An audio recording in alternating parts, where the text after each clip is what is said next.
Okay. I do believe we are now live. I'll just make sure that that is all safe and sound on Facebook as well. Make sure that you can hear me, guys. If you can hear me, just give me a quick yes in the comments. And I want to welcome you to our third installment of a brief, quick catch-up with the Sharks, also known as our investors. We've spent some time with Andrew Banks. We've spent some time with Glenn Richards. And some would say we've saved the best or indeed the most controversial till last. Mr. Steve Baxter. So for those of you that have been hiding under a rock for the last few years, I will give you a bit of an overview on who he is. He's probably overhearing this story, but as a real quick synopsis, this gentleman was born in a place called Cloncurry. Did I pronounce that anywhere close to being right? Grew up in Emerald in northern Queensland. Joined the army at 15 years old, spent 9 years in the army. Then in 1994, you started your first business at the age of 23. From Adelaide, from your spare room in Adelaide, and I believe you had to add $11,000 to your name, and that was all you had, and you invested the whole lot, which I absolutely love. You created a company called SENet, which was an internet service provider. And then 2001, he created his second startup, which was called Pipe Networks, which was sold to TPG in 2010 for just shy of $400 million. Correct me if I'm wrong there, Steve, at some stage. You went over to the States and you joined Google. I won't get you on the tangent about when you did that, but I know you worked over at Google at some stage. You now focus on early stage startups, and I believe you've got about 34 in your portfolio, of which we are fortunate enough to be one of them. And you've also been more commonly known as one of the sharks on the TV show Shark Tank. And in 2017, you were Queensland Chief Entrepreneur. Ladies and gentlemen, please welcome Mr. Steve Baxter. How are you, sir? Yeah, good, Ryan. Thanks for the intro, mate. I appreciate it. I know you hate all that as well, eh? Mate, first and foremost, thank you for giving up your time. I know you're a really, really busy guy. And when I asked yourself, Andy, and Glenn to give up a bit of time and share some wisdom with our followers and our audience, not one of you batted an eyelid about it as well. So we do appreciate it. I don't want to get too caught up on the corona side of things. I know you've got opinions on it, and I know you've got opinions on our borders and our state borders and when we should be opening things up. If anybody wants to find out any of Steve's thoughts, jump on Facebook to see all of that. But I want to put a positive spin on all of this. You're a tech guy, and I mean that in the most endearing way. And I want to know, has that always been the case? So obviously going from the army to getting into tech, I want to understand that transition first. Where did it all come from? Yeah, I think I probably always have. So my job in the army was to do with electronics and guided weapons and sort of support systems around that. That was all very uncomplicated compared to equipment nowadays. Most military equipment, when you buy it's 20 years old, to be quite honest, because of the development cycle. So they're never that cutting edge, to be honest. But from that, I'd owned a Commodore 64 computer before joining the army. We did a fair bit of digital stuff in the army. Very few of the systems were digital. I did a little bit of external university. I hadn't finished high school, but they still let me do some external subjects. It's funny, if you pay university, they'll let you do anything. Anyway, I found this thing called Linux operating system. It was back in sort of late 94, probably early 94 now I think about it. You can work out, you can plug some modems into the back of a computer and turn it on, and people could dial you up, and you could charge them for the access. So it was actually pretty cool. So it's been for me, technology. It's not. There's no such thing as the technology doesn't stay still. So it's a tool to get somewhere. And typically, if you're using the latest and high tech, you'll actually do better than using the latest in low tech. Providing you use sensible amounts of relevant high technology methods, equipment, machinery, or in general, you can get more done, and you can definitely operate a pretty efficient business with it. Yeah, well, that was what I was going to lean towards there, is because when you guys came on board, one of the big focuses for us was the digital program that we created. As you know, that was the one that had the economies to scale, and it was about creating efficiencies throughout the business. For us, I know our challenge, and I can only speak for us, our challenge was that we're a communication training company. We're a sales training company. So do you believe that we can communicate the same message, the same value in this environment? So via Zoom or just in technology in general?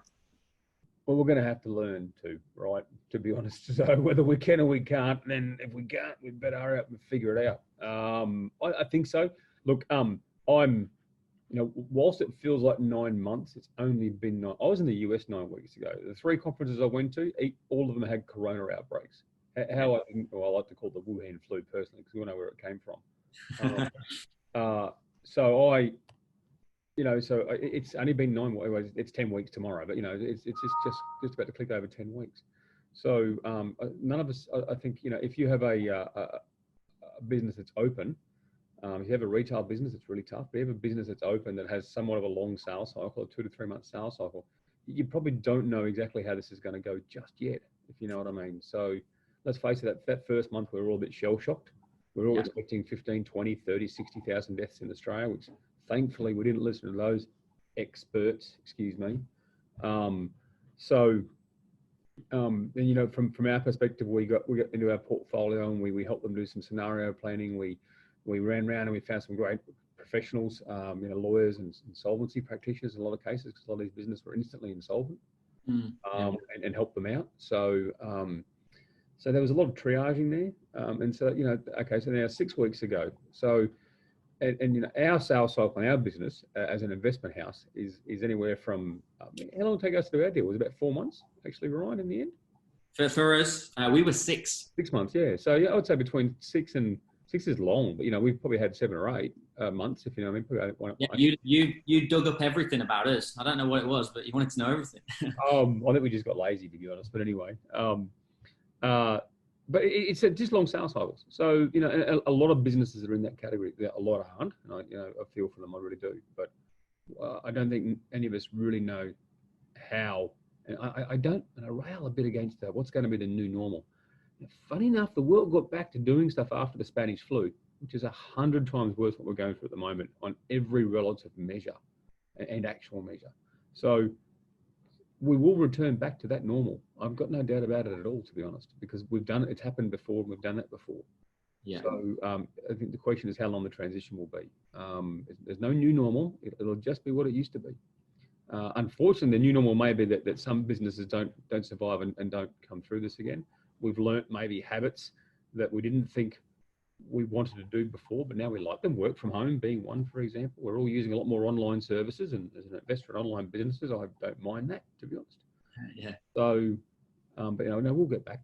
This is not the death of the human race. This is not the death of society as we know it. It's a small pause.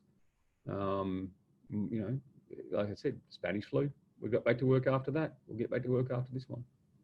Yeah, perfect. I think, and that's why I'm enjoying these as well, because, and I mean this with utmost respect, yourself, Glenn and Andy, you've got the experience, you've been there, that you've done it, and some of us haven't. Like, this is the first sort of crisis that I've been through as a business owner. So, and you alluded to something in there as well. You said that a lot of the businesses that you're working around or are in, they were instantly insolvent, and you were doing a lot of triaging. Like, how did you notice that point to go, we need to intersect here, guys? We need to down tools and we need to reach out to every single company in our portfolio. Was there a trigger?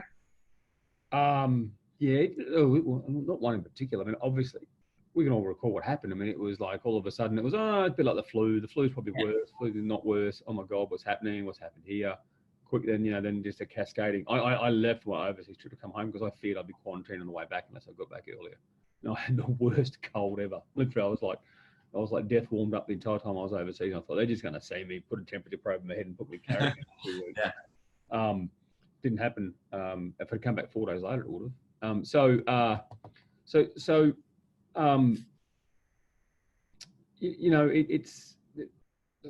I've forgotten the bloody question. And you always do this. What was the trigger? Was there a moment where you could see, you go, hey, this is going to blow up, guys. We need to step in. Yeah, so I think I was back for.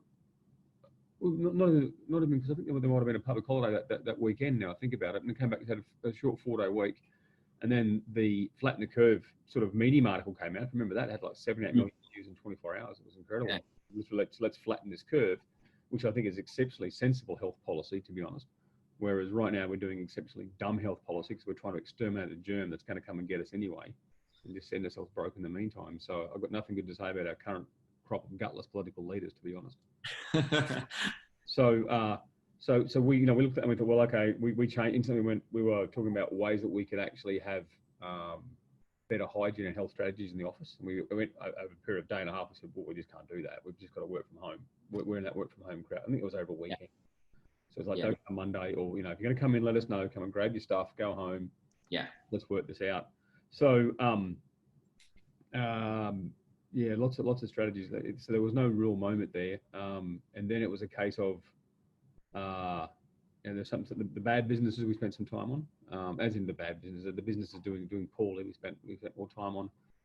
Then, the stories come out where businesses like going, dude, check this out, our revenue just tripled or quadrupled. We've got that in that portfolio too. So they're easier to spend time on, that's for sure. Is it easier saying the businesses that were digitalized and they had an online product or service, they're the ones that have gone like that? Is it that obvious? Yeah. Yeah, they have efficacy in the current environment, which a lot of them do. So they're definitely doing better. We've got some out there that didn't have levels of traction before, and they don't. There's still a certain critical mass you need for your product to get some sort of uptake, I think, to be honest.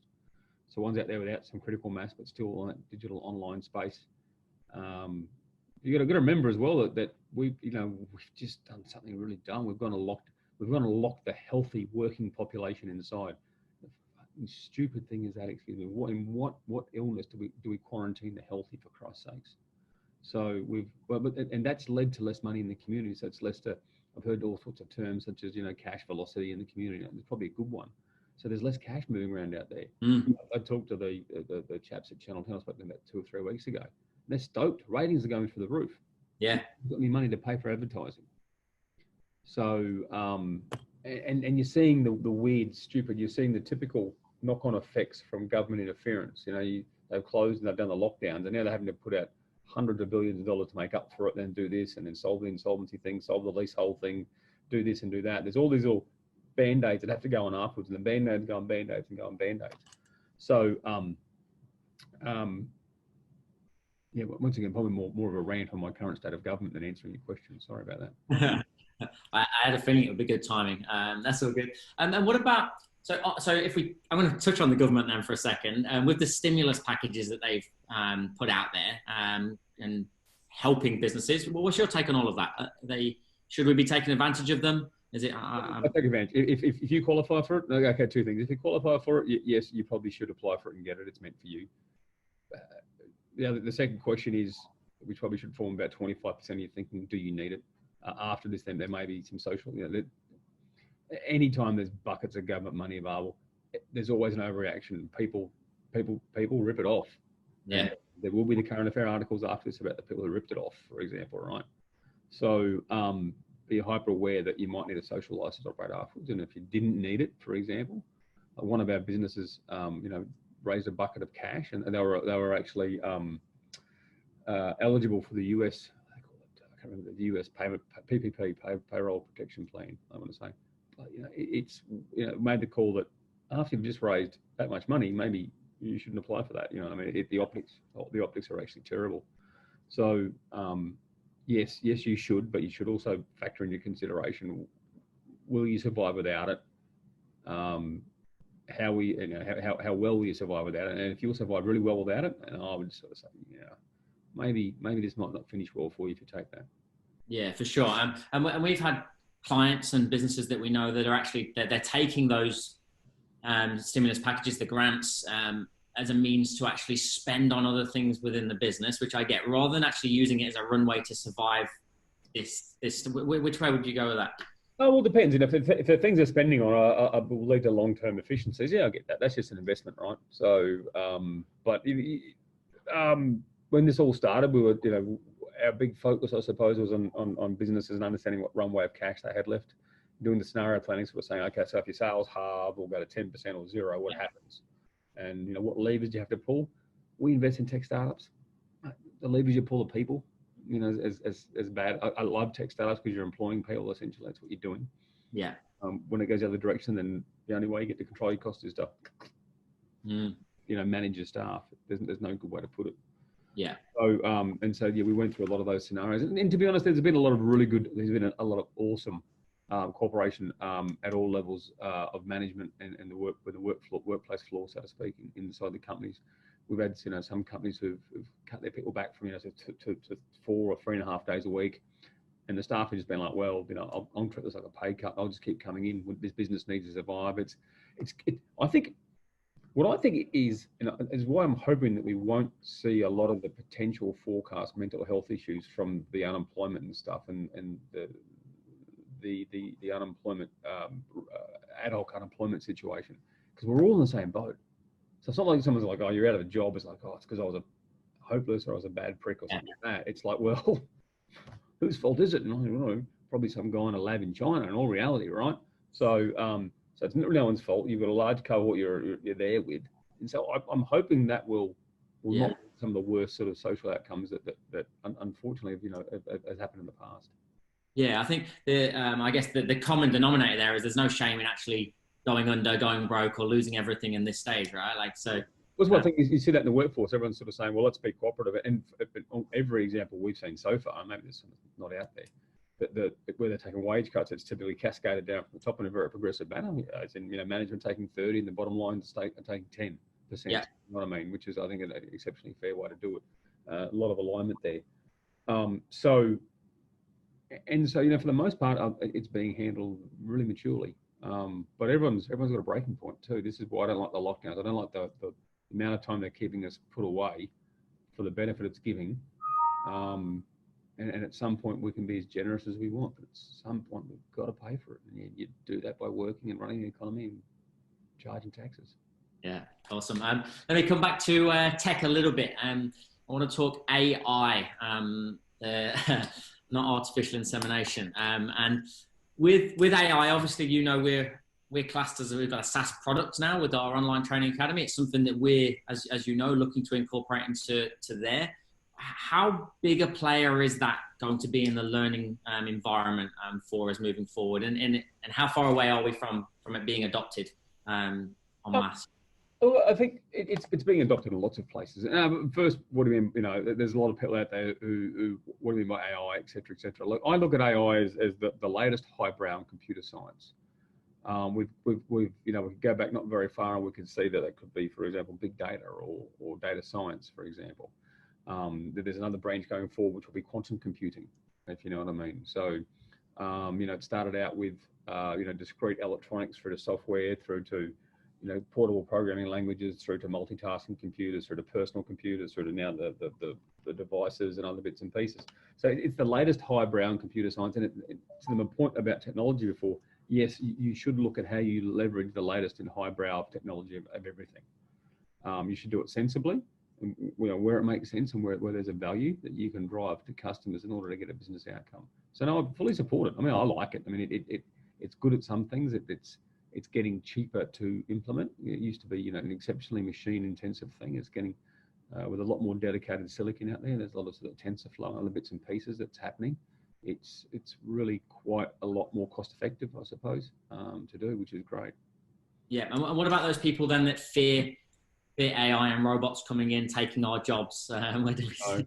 Well, they're probably the same sort of people spreading the rumours about 5G, Bill Gates, and God knows what else at the moment. So they're part of the four Muppets of the apocalypse, and they probably should go back inside their house with their tinfoil hat. And I shouldn't say that. There are. But one of my latent memories as a kid was my dad came home. He was a clerk in the goods shed at Queensland Rail in Rockhampton, in Emerald, excuse me. And he came back and Mum and Dad were worried. And I overheard the conversation. I'm sure I overheard it wrong, but someone had come in and stuck a computer on the desk. And this is in 1978, so I dread to think what the computer looked like, right? But they all got worried about their jobs. So Dad lost his job eventually in 1996 to a computer. So, it was 18 years later. So these things, there's an argument to be made that this sort of stuff happens faster, but technology does displace. You want to look at the unemployment rate in this country, in most Western countries, and we're about to go, aside from Wuhan flu time, we're somewhere between 4 and really low up to maybe 7 or 8 when it's really high. The band for unemployment, despite all these massive tech upheavals, not just tech upheavals, but also the upheavals in the way that we conducted business, the Hawke Keating era, when we had you know, a lot of the productivity and efficiency stuff came through, and you had these massive public service workforces. You know, Telstra used to have like 200,000 you know, employees just out in the field, and they went down to like 20,000 over about 5 years. So you know, there was all these massive upheavals in these organisations, and even with the growing, and obviously the percentage takes, it's a relative thing, so it takes into account the growing populations. We haven't suffered huge ups and downs, if you know what I mean. It doesn't go from 5 to 15. Yeah. From 5 to 6.5 or 7. And very unfortunate if you're in that band. I'm not trying to make light of unemployment, but for the most part, tech tends to actually unleash opportunity, not remove jobs. Yeah, I love that. You mentioned there about inefficiencies in business, and you said to me before we came on that you'd implemented a few tools for productivity within your workplace. Share some tips. What should we be downloading? What should we be using? Well, not downloading anything. It's all software as a service nowadays. It's, you know, probably one of the more efficient ways to consume IT is when someone else runs all the expensive bits for you, at least the capital expensive bits anyway. And when something's expensive in capital, it's probably expensive in people too to maintain it.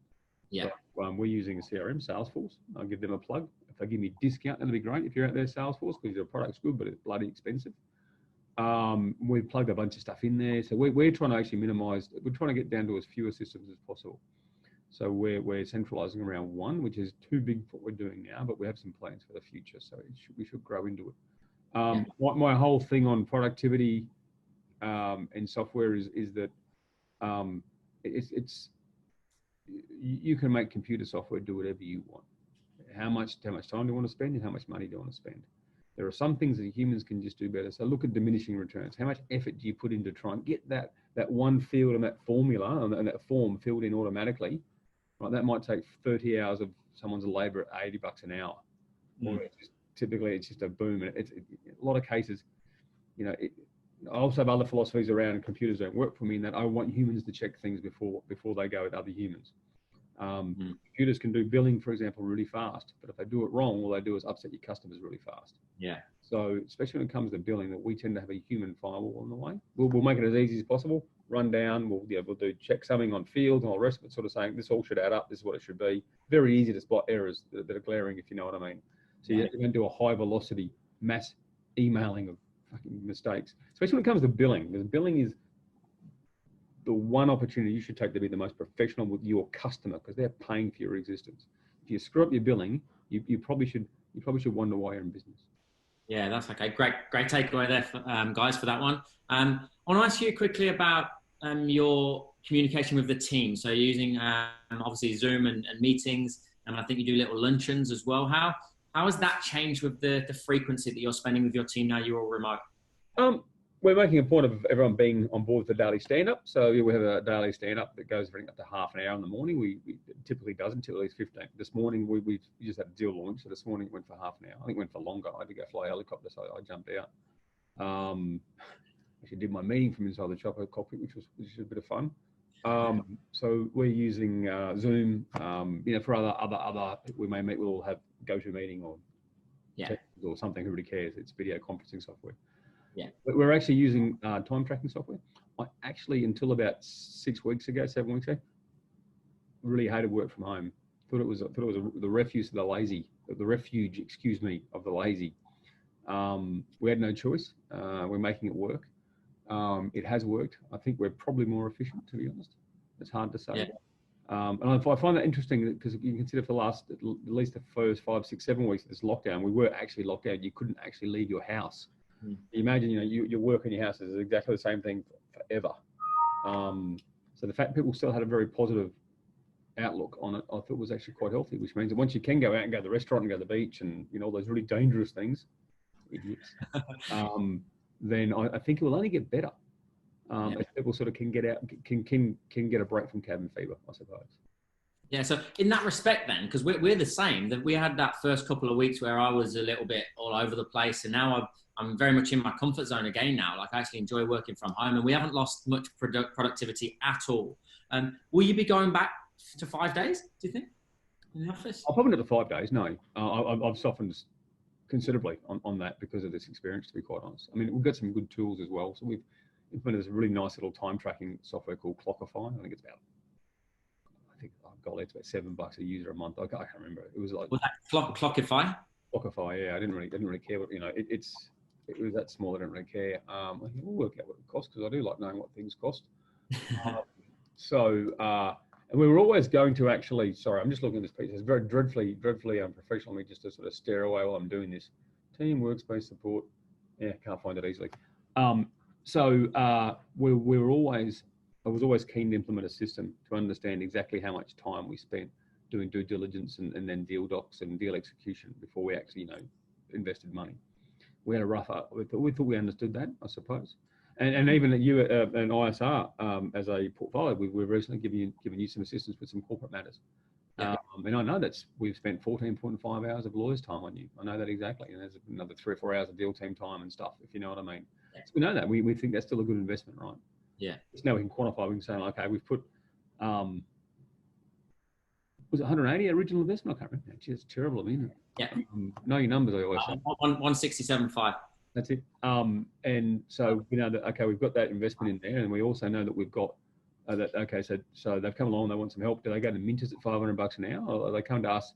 But, you know, internally, our legal resource probably costs us about a good deal less than Minters anyway. So, you know, it's probably, you know, I won't disclose what we pay, but it's a good deal less than that. So, but we know that, okay, all right, we're cool. You know, we'll let this run to X many thousands of bucks before we sort of start putting our foot down and saying, you know, Ryan, you probably should get your own lawyer. We've got good tools there now to assist, I suppose, and we fully understand where we can. Because we're an investment company. We're about making money for my kids. They're going to get it when I go. Yeah. So we need to make sure we're doing the right thing, not by them, but also by staff. So this business has to perform for them to keep their job, as everyone does in the medium and long term in every business. Yeah, amazing. What that actually flows really nice from what I was talking to Glenn about last week. Anybody that saw the session I did with Glenn Richards, that was about numbers and knowing your numbers. And what I like then, you're somebody that's brokering hundreds of millions of dollars deal of business all the time, and then you're talking about Clockify that's $7 per user per month, and you had to find out right there and then whether you were right or not. And if that doesn't hammer home to you guys that you need to know your numbers, nothing else will. Yeah, it's probably. I've got to find out what I'm paying for this damn thing. Upload image. They all want your image on these things nowadays. They're all very sort of lovey-dovey. Team. Oh, I don't know. You guys talk amongst yourselves, and we'll. I'm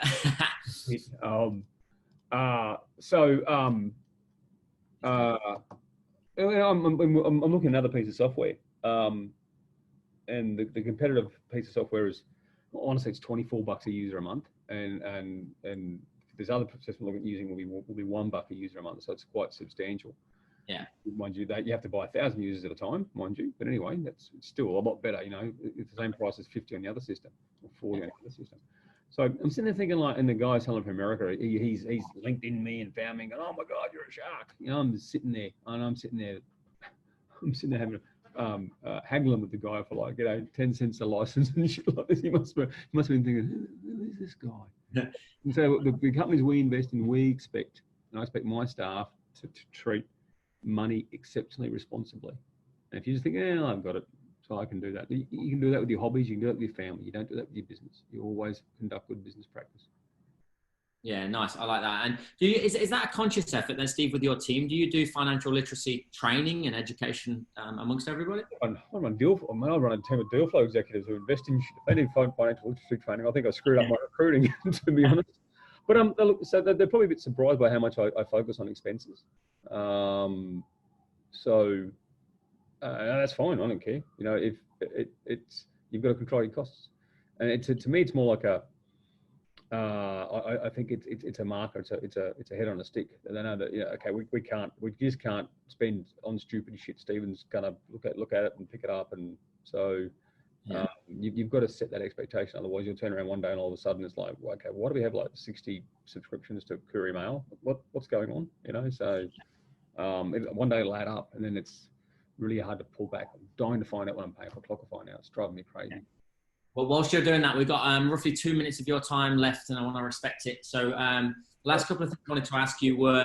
We're not up at 4:30. Oh, we can keep going for another 15 if you want. I had 4:45 on my calendar, mate. That's all.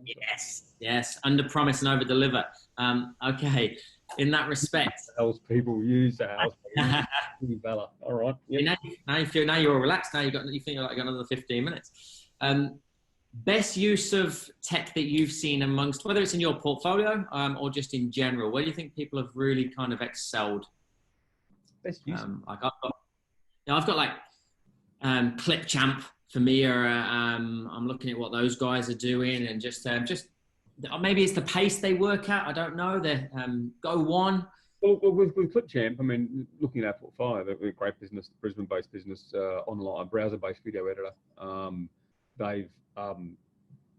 They've built a tool with a disgraceful amount of telemetry available to them, so know exactly what their customers, their users, and their customers, because they're two different sets. One pay them money, one use it for free.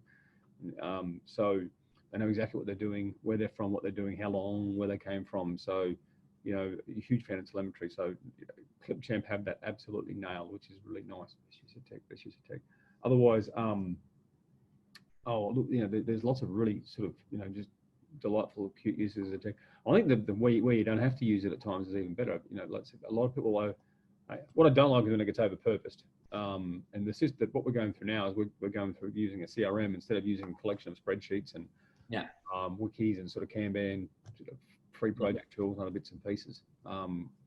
So I'm a huge fan of tech that's right-sized, that's fit for purpose, and that you can maintain. But best use. I more care about the traction. The tech is a tool in order to actually get people on board. So, no, I don't answer that one, Ryan. Sorry. What about subscription models then? Obviously, from a SaaS perspective, it works on mass if you've got an ability to go out and onboard on mass, right? When do you, as a business, and this might be a selfish question about us, really, when's the sort of threshold of when we change over to becoming a full subscription model? You know, is there a guideline?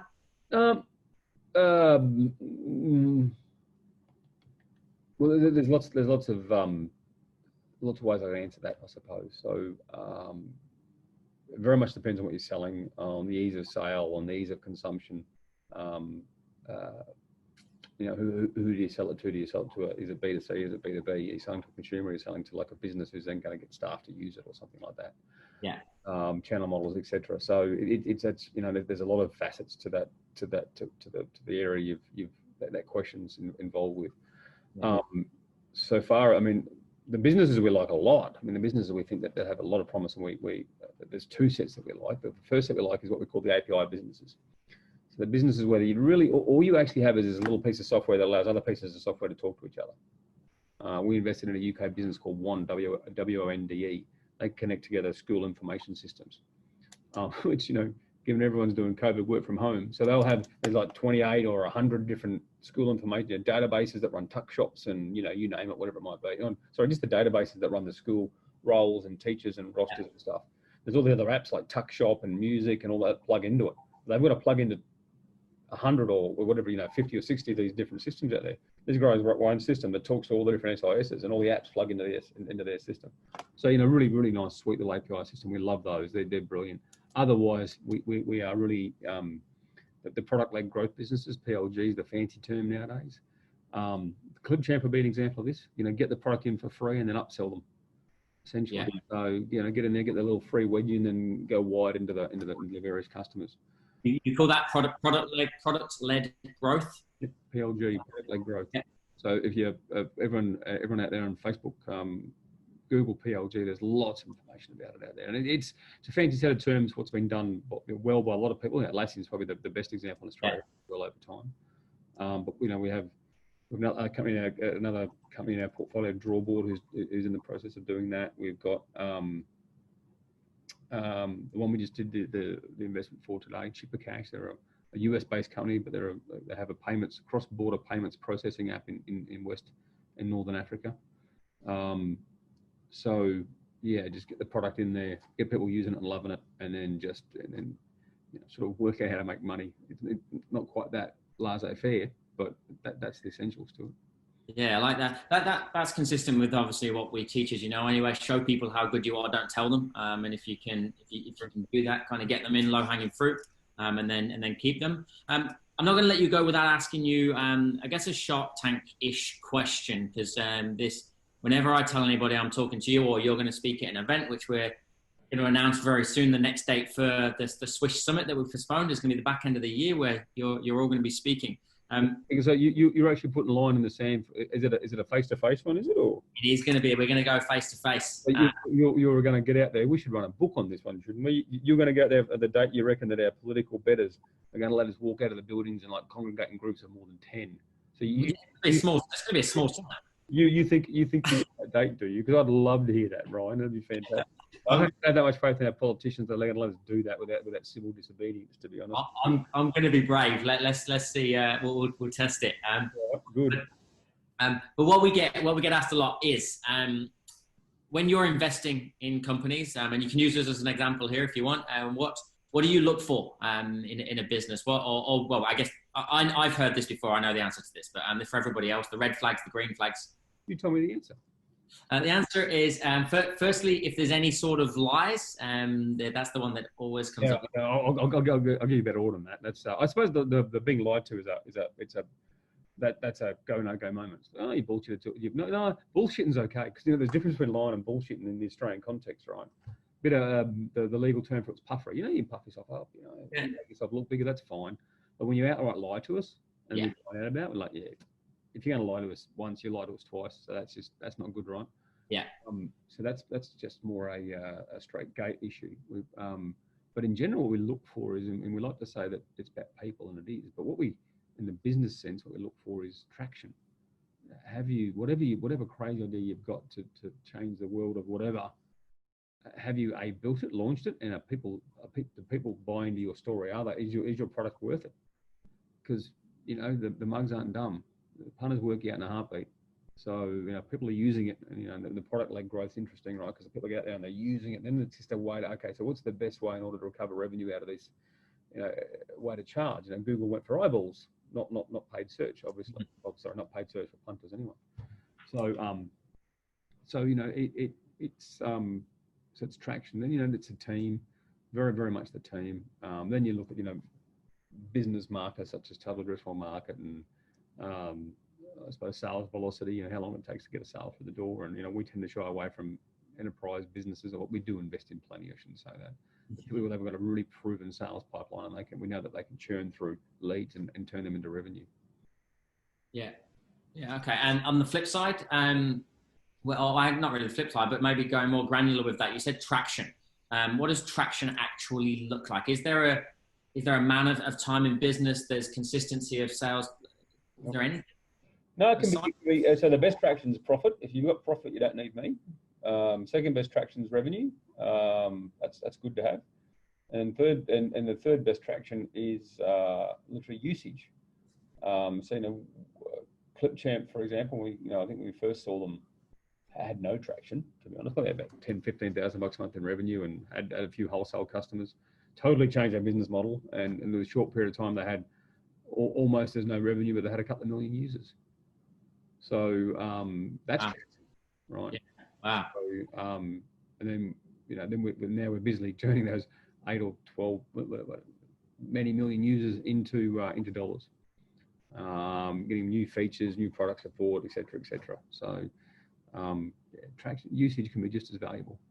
Yeah, so that makes sense. So traction is both usage and revenue. So what I think you kind of if you have lots of usage, then you should be able to work out a way to monetize it. But they don't tend to. They usually come sort of both each together. Yeah. So revenues in some respects in the PLG business, revenues are a lagging indicator of success, to be honest. So it's all about the traction first. Yeah, nice. Commercialize first, monetize second. If you can't monetize it, then you've just missed a big trick, right? Yeah, good stuff. What about mistakes? What's them in businesses that you've had in your portfolio? They might have failed, gone under. What could you pinpoint 2 or 3 obvious things where they've gone wrong, where they had a great opportunity? Stay away from legal disputes. Legal disputes? Stay away from that plague. Don't ever think you win them. Legal advice is always crap when it comes to them. Legal, that one's pretty fresh with me. So, you can tell by the bitter look on my face. So legal disputes is a big one.